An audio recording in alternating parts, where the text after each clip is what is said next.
이게 거의 이제 폐차 수준이야. 폐차. 그러니까 아니 진짜요. 그래서 주초도 못하고. 아니 제가 사실 어제 그 밤에 잠도 안 오고 해서 그냥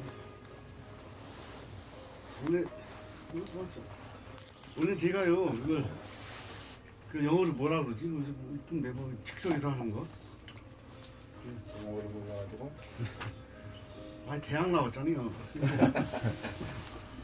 아니 게다가 진짜 그래서 이게 뭐 좀 써봤어요. 써봤는데 이게 어떨지 모르겠는데.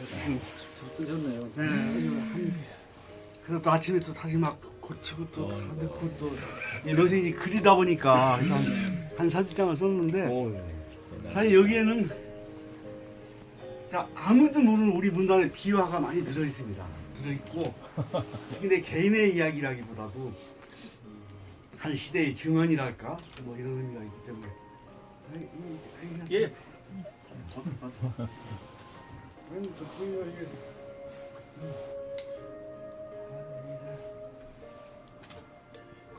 원고지에다 이렇게 쓰시니까 근데 원고지가 굉장히 고풍 이게 한 100년 전에 예 그러니까 아주 예 단추를 먼저 단추를 끌어줘야 돼. 아니 내가 이 원고지가 이게 그러니까 새로 쓰기 이게 이렇게 제가 배웠기 때문에 처음에 이게 안 고쳐지더라고. 그게 가로 쓰기를 해봤는데 예. 뭐 이상하게 남의 글 같은 엉성한 것 같고 그래서 외말로 욕고 다 돼요. 그래서 저도 사실은 저 뭐 듣는 귀가 있기 때문에 저희 컴퓨터 시대가 와가지고 이게 종이가 사라진다는 걸 제가 알았죠. 근데 이렇게 삽시간에 사라질 줄 몰랐어요. 삽시간에.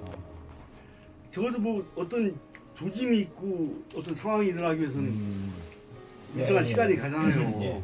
그러면 내 생전에는 적어도 이게 있을 줄 알았더니 예. 삽시간에 사라져버려.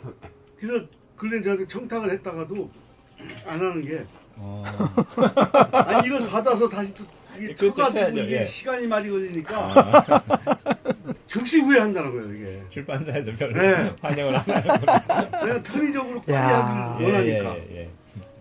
그래서 지금 우리가 이렇게 어떤 거대한 맞은 그 문명사적 전환에 온 것 같아요. 그 여름에. 내가 이거 한번 보고 얘기 좀 해보세요. 그 이른바 문학상이라는 것과는 인연이 없는 것으로 알고 있던 이 많이 모자란 중생에게 제1회 이태준 문학상을 준다는 말을 들었을 때 맨 처음 떠오르는 생각은 전정된 명운 또는 어떤 운명의 꿈 같은 것이 있다는 것이 표시였습니다.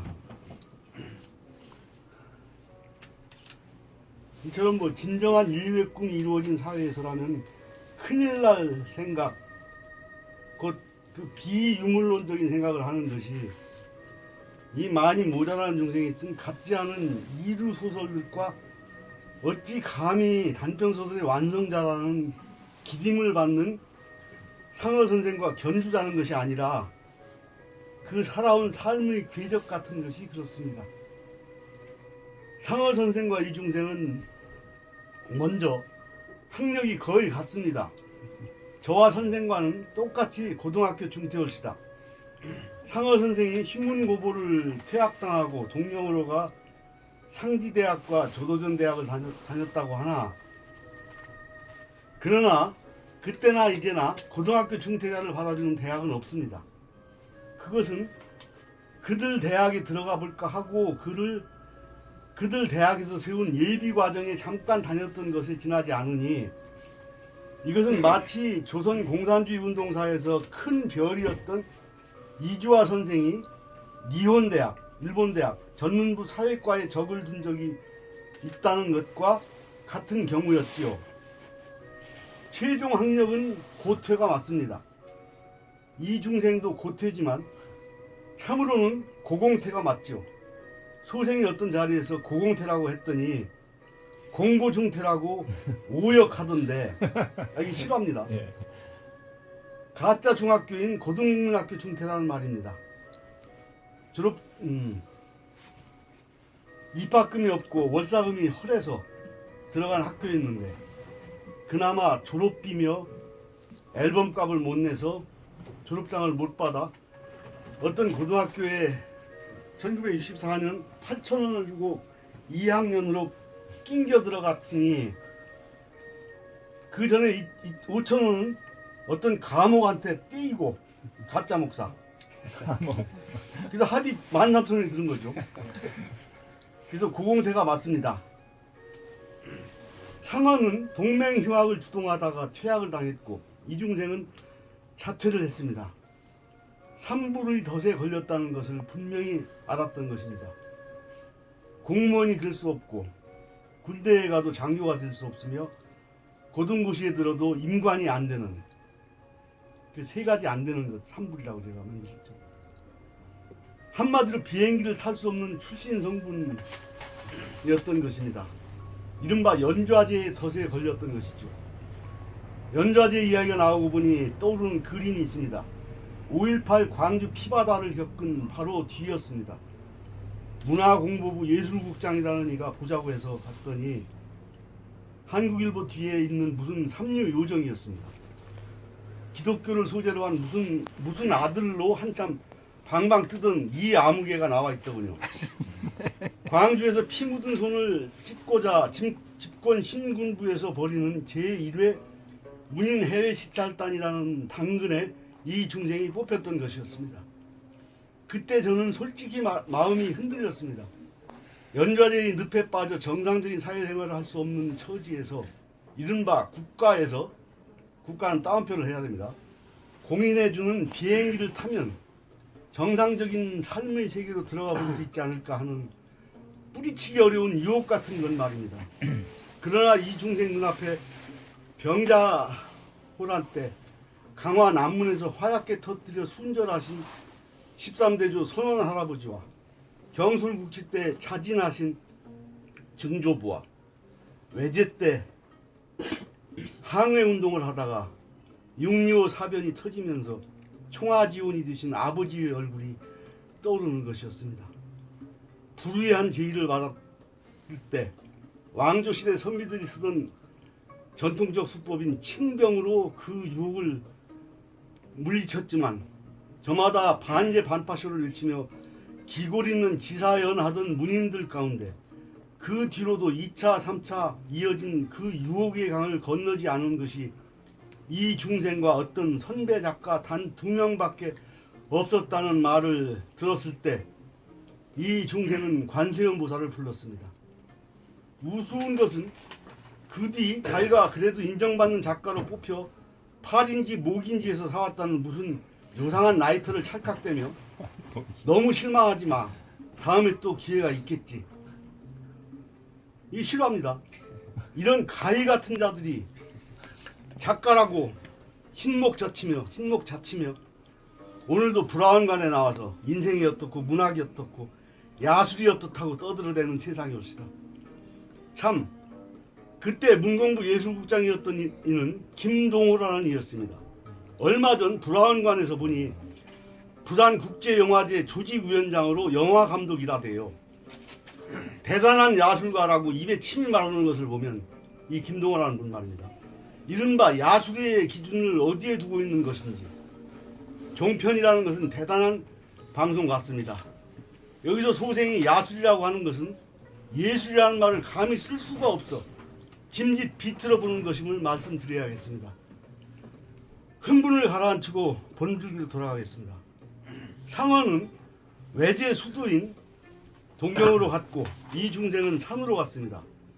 그리고 상어는 22살 때 단편소설 오목료가 당선되어 신문사 기자가 되었고 이 중생은 28살 때 단편소설 목탁조가 당선되었으나 만들지도 않았던 중증을 빼앗기는 무승적 제적자가 되어 2년 동안 참혹한 몰골로 불볕의 황야를 떠돌다가 잡지사 기자가 됩니다. 상어가 평양으로 간 다음 이야기는 그만두기로 하고 다만 한 가지 특정인을 우상화하는 글을 쓰는 이기영 한서라는 작가가 아니다 라는 말을 했다가 하방되는데 종파주의자인 박헌영의 정치 노선을 따르지 않았느냐고 하자 해방 직후 잠시 우왕좌왕했던 것은 맞다. 그러나 박동무의 노선에 하자는 없었다고 분명하게 말함으로써 대추실은 뼛뼛한 선비정신으로 안받침된 작가정신을 보여줍니다. 지방신문 교정원으로 있던 그를 불러올려 복권의 기회를 주었으나 평양문단의 주류에 들어가기를 거부하다가 다시 지방에 있는 협동농장원으로 하방되었다가 자취가 사라집니다. 안재성 작가가 쓴 실종작가 이태준을 찾아서의 월북 이후 이야기가 자세히 나옵니다. 이 중생 이야기를 좀 더 해볼까요? 세상은 참 이상합니다. 저 라틴 아메리카 혁명가 체 게바라의 얼굴이 자본주의 돌격대장인 사채업자가 입은 티셔츠에 박혀 있지만 조선의 혁명가 이현상은 모른다는 글을 쓴 적이 있습니다만 말도 안 되는 새마을운동 수기가 당선돼도 애썼다고 곡차 한 잔 사주며 축하해주는 우리네 인정인데 이 중생은 소설을 썼다고 만들지도 않았던 중증을 빼앗가더니 78년에 졸작 만다라가 당선되자 조계종 우바이라는 여인들이 그 소설을 신인문학상을 당선작으로 뽑아준 잡지사에 몰려가 해종행위자인 반불교도 김아무개의 소설을 당선 취소시켜라는 프랑카드 펼쳐들고 데모를 하는 바람에 한 달쯤 집에도 못 들어가고 여관방을 떠돌아야 했습니다. 그 잡지사 사장이 여관비를 주더군요. 소설을 썼다가 당한 기막히는 이야기를 한 가지만 더 할까요? 그때 이 중생은 어떤 일간지에 연재하던 그들의 벌판이라는 60, 70년대 학생운동사를 기반으로 한 소설이 53회 만에 해방 전후사를 다룬 풍적이라는 소설이 그 신문사에서 나오는 개간지의 우여곡절 끝에 발표되기 2회 만에 잘리고 몇 해 동안 일체 청탁이 끊겨 생계가 막막하다가 50 정권이 안정기에 접어들면서 다시 청탁이 들어오기 시작했던 참이었습니다. 동아일보라는 신문에 바람 부는 저녁이라는 단편소설을 발표했을 때였습니다. 일간지에 단편을 연재했다는 것이 이상하지요? 쇼 공연에서 막간 가수가 노래를 부르듯이 연재가 끝나고 다음 작품이 실리기 전 그 사이에 들어가는 땜빵 소설이었죠. 연재 청탁을 거절한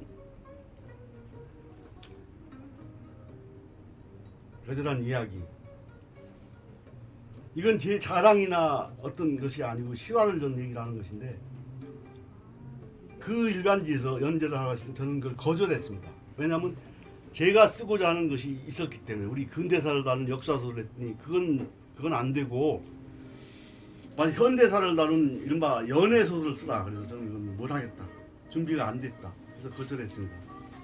그리고 그 거절의 역사가 참 긴데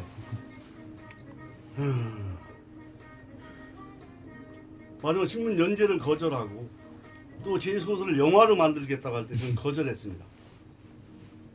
즉 그 영화 감독이라는 일을 저는 야술가로 보지 않았기 때문에 또 자본주의 꽃이라는 그 상품 광고 모델을 저는 거절했습니다. 근데 그때 전 굉장히 궁금했죠. 어떤 여성인데 이제 홍보 담당이라고 하는 여성이 저한테 와서 광고를 선생을 이렇게 하기로 결정을 했다고 굉장히 아주 은혜를 긁듯이 말하는 근데 이 사람이 굉장히 당황했어요. 왜 당황했냐? 거절할 줄 몰랐거든요.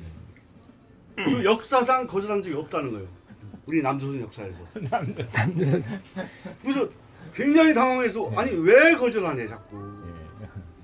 그래서 저는 난 아직 글을 저희가 못 되는 것 같다고. 그래서 물어보고 싶은 게 몇 가지 있었는데 차마 입을 못 열고 제가 그 당시 뭐 지금도 그렇습니다. 이른바 인기 작가라고 하는 그 아무개한테 제가 물어봤습니다. 아 참 그래서 그 사람한테 그걸 물어봤지 홍보 담당한테. 근데 왜 소생을 그런 귀중한 자리에 모시려고 아니 나오라고 그러느냐 했더니 작가적 이미지가 좋아서 그러더란 말이에요. 근데 분명히 그 친구한테 들은 얘기는 그래서 이거 얼마를 줄까를 내가 궁금했단 말이야. 근데 차마 그 얘기를 못 물어보겠다. 그래서 물어봤더니 한참 생각하더니 아 너 정도면 하더니 한 3천 그러더라고. 그때 당시. 이게 한 30여 년 그러니까. 전이니까. 와. 예. 그러면서 이게 맞으면 좀 편하게 말하면 떼돈 벌 기회를 좀 뿌리쳐버렸는데 그래서 하나가 성공하면은 이 자본주의 시스템이 그렇다네요.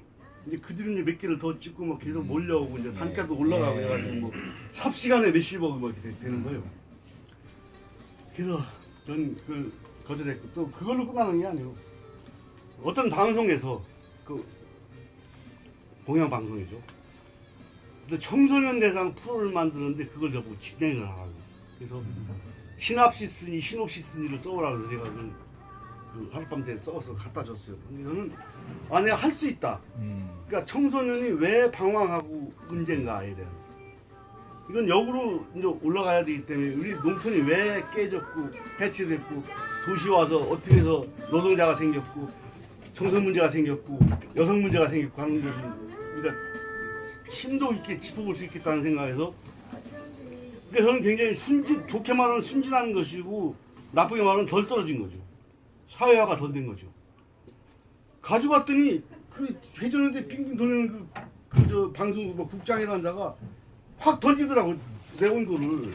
근데 내가 아 나도 성질냈지. 아니 원고를 던지다니 당신 지금 어떻게 하는 거야? 근데 아 이게 손이 이렇게 돼가지고 했다 그러면서 미안하다 그러면서 손이 이렇게 되다니. 습관이야 습관. 겨울에 평소에 그렇게 하는 게 나오고. 손 꼽지도 않은데 왜 뿌리고서 지금 해서 나보고서 아 김 선생이 말귀를 못 알아듣는다 이거예요. 자기들은 좋대 시놉시스를 보니까 이렇게 우리가 준비는 아직 되어 있지 않고 그러니까 지금 무슨 얘기냐면 그 피상적 그때 그때 이미 강남이 막 한참 저기 할 때 거기서는 그 번쩍번쩍하는 뭐 디스코 대기니 뭐 이런 거 있지 않습니까? 거기 아이들 그거 이제 표피로 싹 훑어주면서 결국은 자본주의 영속과에 기여하는 맞아 이 시대 사회 아니 시민운동과 똑같은 겁니다. 저는 그렇게 보는데 시민운동을 그래서 그때도 뭐 지금 내가 엄청난 돈이었어요. 저한테 제가 받을 수 있는 돈이 그걸 허락하면 제가 허락했더니 어떤 자가 즉시 들어가더만요. 뭐 줄 서 있다고 그러더만 줄 서 있다고. 더 놀라워서 제가 비화를 몇 개 들었죠. 지 돈을 써 뇌물을 쓰더라고요. 돈을 나 좀 시켜달라고. 그리고 또 있는데 제가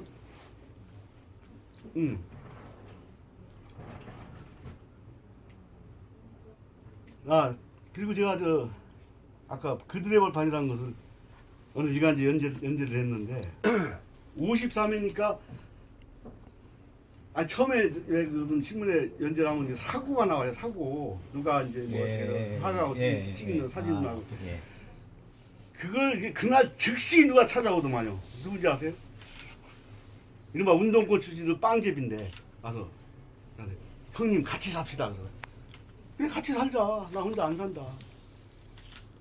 지금 제가 이가 갈려서 그 책을 안 봐요. 동아출판사에 나온 저 두산백과사전. 그 외판원한테 그 좀 사달라 이거죠. 내가 사줬죠.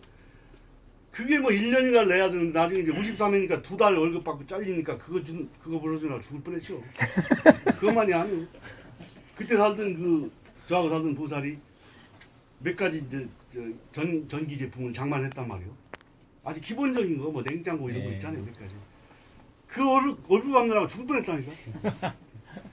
53회니까 2달이 채 못되면 2달 월급을 받았죠. 우리도. 아주 거금을 받았죠. 그러니까 그 보살이 아주 뭐 이게 맨날 이런 줄 알고 막 신났지 그냥 이게 뭐 엄청난 돈이 들어오니까. 그래서 맞아 행복을 짧고 불행은 길었지.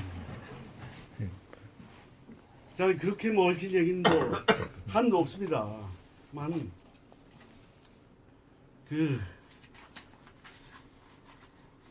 또 여기 이게 이제 아주 중요한 얘기인데 아까 말씀드린 풍적을 잘라낸 잡지사에 놀러 갔던 하루는 어떤 소위 원로 문학평론가가 앉아 있었는데 나를 보자 깜짝 놀라면서 하는 말이 이제 요즘 괜찮아요? 술을 많이 마신다는데 건강은 괜찮냐고 하는 줄 알고 뭐 이렇게 뒷목을 훔치면서 뭐 장 그렇죠 뭐 했더니 진짜 괜찮아요? 아 진짜 그래요.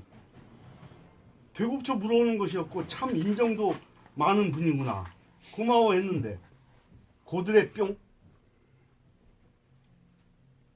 그는 그때 중앙정보분과 안전기획분과의 문단 담당 오르근가 래퍼로서 내가 발표한 아까 말씀했던 그 바람 부는 저녁을 해방 뒤 남조선에서 쓰여진 가장 왼쪽으로 간 붉은 소설로 작가의 사상 검증 필요라고 보고서를 낸 밀고자라는 것을 알게 된 것은 그 뒤였습니다.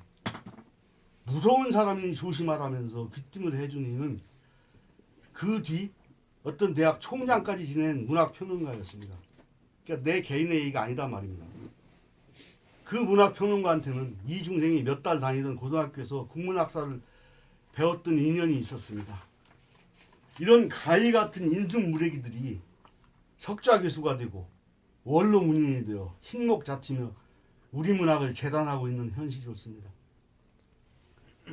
여담을 하나 덧붙이자면 이 곤세아비 동갑은 고바야시 한문으로 소림숭이라는 전전 외국 평론가의 글을 슬갑도적질하였는데 그 사실을 밝힌 어느 대학 후배 평론가를 제자 교수들 동원해서 학교에서 쫓아냈고 이 아무개라는 소설가를 형편없는 삼류라고 했다가 그 작가가 반발하자 밤하늘의 별 같은 인류 작가를 못 알아봤으니 너그러이 용서해달라는 그 글을 어떤 문학지에 쓴 것을 봤습니다. 이게 말로 하는 게 제가 글로 봤다는 말씀입니다. 모든 이야기는. 이제 여기서 이른바 문학상에 관한 이야기를 해야 되겠습니다. 요즘은 모르겠으나 전에는 이른바 문학상의 문제점을 기사화하는 신문들이 많았습니다. 그리고 그때마다 문학상을 거부한 최초의 작가로 이중생 이름이 나오곤 했죠. 김승옥이나 이재하 같은 전배 작가들 이름도 나왔으나 그들이 거부한 것은 현대문화라는 잡지에서 주는 신인상으로 내가 아직도 신이란 말이냐가 거부 이유였으니 문학상 수상 거부는 이중생이 유일한 것이었습니다. 그만큼 상이라는 것이 주는 명예와 상금의 유혹을 떨치기 어렵다는 말이 되겠습니다. 또한 80년대에 있었던 일인데 어떤 유명자한 친회 작가 이름 딴 문학상에 소생의 그의 여름이라는 단편이 후보작으로 올랐는데 추천한 사람 빼놓고는 모두가 입을 다물어버리는 심사위원이라는 이었다니 반미 소설이라는 것이었습니다. 조치원 대전 방어선이 무너지면서 금강 방어선으로 뒷걸음질하던 국리합중국 병대가 보령 청양 경계인 화성 장터에서 양키병정, 토인병정 구경 나온 아녀자 19명을 죽였던 참 이야기를 바탕 삼아 쓴 소설이었던 것입니다. 몰방지라는 총소리에 놀라 뒷동산으로 피난 갔던 4살 때 기억을 쓴 것이었습니다. 물론 소설 됨됨이가 모자라서 그런 것이겠지만 이른바 등단 40년이 넘었음에도 무슨 창작기금과 절집 동네에서 주는 무슨 상 말고는 하나도 받아보지 못한 중생이므로 더구나 눈에 밟히는 그의 여름이었시다.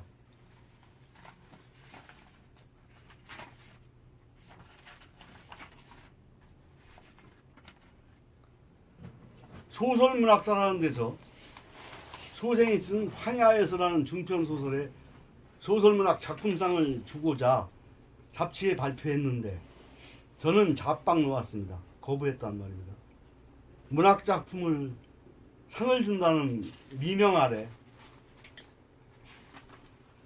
장사 속에 써먹으려는 속셈을 알았기 때문이죠. 그때 그 잡지 사장이면서 주관이라는 이가 제가 입원해 있던 병원에 와서 제 마음을 돌려보겠다는 말이었습니다. 저보다 훨씬 연상의 시인이었는데 아주 깍듯한 말투였죠. 선생님, 저한테 상금이 얼마인지 아십니까? 제가 알 필요가 없으니까 가만히 있었죠. 200만 원이었습니다. 200만 원. 200만 원이면 이제 돈 2천만 원쯤 되는가요? 그 말을 듣는 순간 예의상 침대에 앉아있던 몸을 얼른 눕혔습니다. 그리고 혼이불을 머리까지 뒤집어 썼습니다. 보기 싫으니 그만 가라는 말이죠. 83년이었습니다. 1983년이었습니다. 그때부터 이 중생에게는 그 어느 곳에서도 무슨 문학상이라는 것을 준다고 하지 않더군요. 등단한 지 5, 6년만 되어도 몇 개씩 상을 받고 그것을 또 자랑스럽게 양력에 쓰는 이 넘쳐나는 문학상 공의 세상에서 왜 나만 빼놓는가 싶었습니다. 분단문학의 백미라는 평을 듣는 일련의 단편 소설들이었는데 도무지 꽁 구워먹은 소식이었습니다. 내가 보기에 함량이 떨어지는 작가와 작품들에도 주렁주렁 무슨 메달을 걸어주는데 왜 나한테는 아무런 말이 없는가? 내가 쓰는 소설의 수준이 떨어져서 그런가? 금기의 영역인 좌익적 인물들을 진화하게 그려서 그런가? 그래서 소설가 명단에서 이름을 지워버렸나? 이건 전 아직 정말 심각한 문제였습니다. 그래서 생각해봐서 나를 이름을 뺐구나 명단에서. 내가 찡이 없어서 그런가? 별 생각 다 했죠. 그래서 세상에서 말하는 바 인기 작가라는 아무개에게 물어봤더니 그가 한심하다는 표정으로 나를 바라보더군요. 그가 말했습니다. 당신이 또 거부하면 그 망신을 어떡하겠어. 그러니 숙제 문학상을 받을 작가 명단에서 빼버린 거지. 이태준 선생한테는 공산주의 종주국에서 주는 노벨문학상이라는 레닌문학상도 스탈린문학상도 그리고 김일성 문학상도 준 바 없습니다.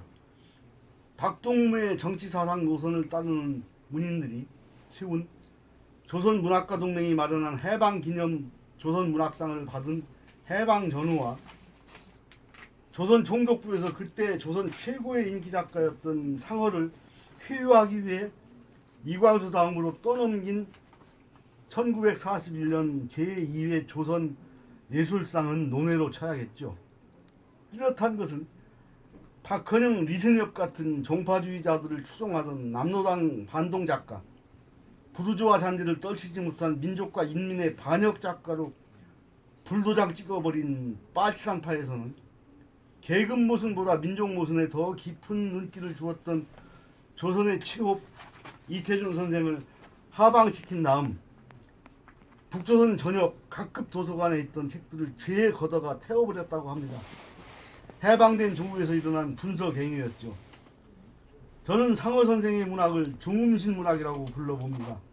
남에도 북에도 머물지 못한 채 휴전선을 떠도는 중유의 넋이 된 것입니다. 남녘에서 비록 해금이 되었다지만 다른 사회주의 혁명 열사들과 마찬가지로 여전히 금기의 쇠울장에 막혀 있습니다. 이제 이태준 선생 기념사업회에서 이태준 문학상을 만든 만큼 남북 일통의 광장으로 상어문학을 모셔오는 첫 발짝이 되기를 비원하면서 두서없는 말씀 마치겠습니다. 고맙습니다.